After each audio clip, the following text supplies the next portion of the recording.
Okay, so now we know how to deal with someone who is keeping me pinned with the grip. Nice.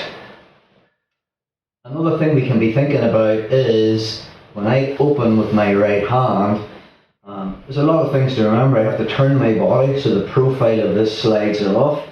I need to build the base to come up on my elbow so that this hand can travel up to this jugular.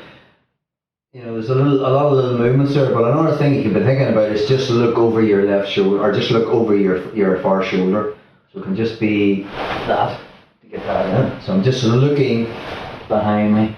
The second I'm here, two things is going to happen, okay? Either Matthew does nothing, or he thinks they're not comfortable. He's not going to be comfortable here. I mean, if I switch from my elbow to my hand, there's a possible hip bump sweep here. So his reaction with that hand is to push me flat again. Right? From his perspective, he does not want me up on an elbow and creating angles. So from our position, he has his grip. I make mine on the collar. I build the base to my elbow, removing that profile, so I'm just kind of looking over my left shoulder.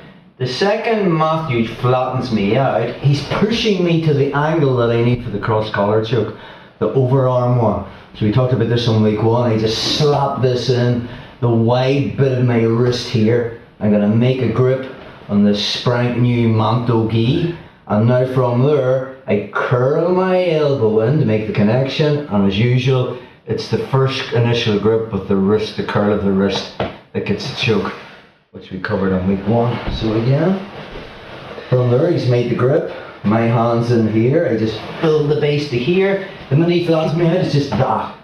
Okay. Once that slaps in, and I grip anything I can, I turn my elbow in, and then I just curl the wrist. Let's look at the scenario whereby he doesn't flatten me out. I'm going to fall. So from there, hand comes in, I build the base to my elbow, I look over my far shoulder. The problem is now, if I fall straight back, okay, Matthew can just pin me with that arm again, and now I just don't have the angle. For me to get the overarm choke, I kind of want to be looking into this left ear because I have angle. So if I'm there and I just fall straight back, he's back to pinning me again because he's got that profile. So the detail is, I'm falling this way, as if I'm trying to put the back of my head on the mat over here. So from this position, I build the base to my elbow, I look over my shoulder, and if he isn't pushing into me, I'm going to manufacture the same response. As I fall this way, I'm also pulling on the collar, and my elbow is staying tight to his chest. So it's just this. I make the grip, and then I curl in. Again, one more time.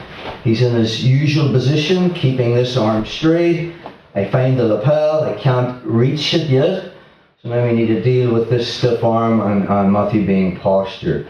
So hand slides up as I look over my shoulder and build the base. And then I'm throwing myself to my right, elbows connected, and I just slap that in. Make the grip, elbow tucks, curl the wrist. Okay, so we will stick that into the drill.